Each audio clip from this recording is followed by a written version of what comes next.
بسم اللہ الرحمن الرحیم۔ السلام علیکم۔ کلاس میں اسکول کے ایک نئے استاد داخل ہوتے ہیں۔ تھوڑا سا تعارف دے کر بچوں کا ٹیسٹ لینے کے لیے ایک سوال کرتے ہیں اور اشارہ اس بچے کی طرف کر دیتے ہیں جو کلاس کا سب سے نالائق بچہ ہوتا ہے۔ استاد کا اشارہ دیکھ کر کلاس کے دوسرے بچے ہنسنے لگتے ہیں کہ استاد جی نے جواب دینے کے لیے اٹھایا بھی تو کس بچے کو، لیکن استاد تو پھر استاد ہی ہوتا ہے۔ ان کو سمجھ آ گئی کہ یہ کلاس کا سب سے نالائق بچہ ہوگا، اسی لیے سب بچے ہنس رہے ہیں۔ استاد نے بچے کو بیٹھنے کے لیے کہا اور درس دینے میں مصروف ہو گئے۔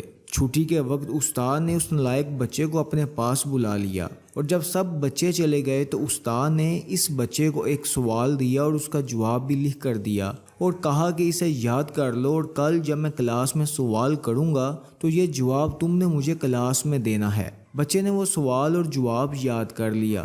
دوسرے دن جب استاد کلاس میں آئے تو انہوں نے وہی سوال جو اس نالائق بچے کو دیا تھا ساری کلاس سے پوچھا۔ سوال تھوڑا مشکل تھا تو سب بچے خاموش ہو گئے، لیکن وہی نالائق بچہ جس کو استاد نے سوال یاد کرنے کا کہا تھا اس نے اپنا ہاتھ بلند کیا کہ میں اس کا جواب دیتا ہوں۔ سب بچے جو کل ہنس رہے تھے حیرانگی سے اس کی طرف دیکھنے لگے۔ استاد نے اس بچے کو کہا، ہاں جواب دو۔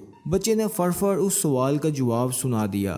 استاد نے شاباش دی اور اسے بیٹھنے کو کہا۔ اب اس نالائق بچے میں خوشی کے ساتھ ساتھ خود اعتمادی پیدا ہونا شروع ہو چکی تھی۔ استاد روزانہ اس بچے کے ساتھ یہی عمل دہراتے رہے اور پھر آخر وہ دن بھی آیا جب وہ نالائق بچہ اپنی کلاس کا سب سے لائق اور پر اعتماد بچہ بن چکا تھا۔ ناظرین گرامی، اس سے ہمیں یہ سبق ملتا ہے کہ بچوں کی نفسیات سمجھ کر اگر ان کو ٹرین کیا جائے تو ہر بچہ اس معاشرے کا قابل فرد بن سکتا ہے۔ آج کے لیے اتنا ہی۔ ہمارے چینل کو لازمی سبسکرائب کر دیجئے گا۔ اللہ حافظ۔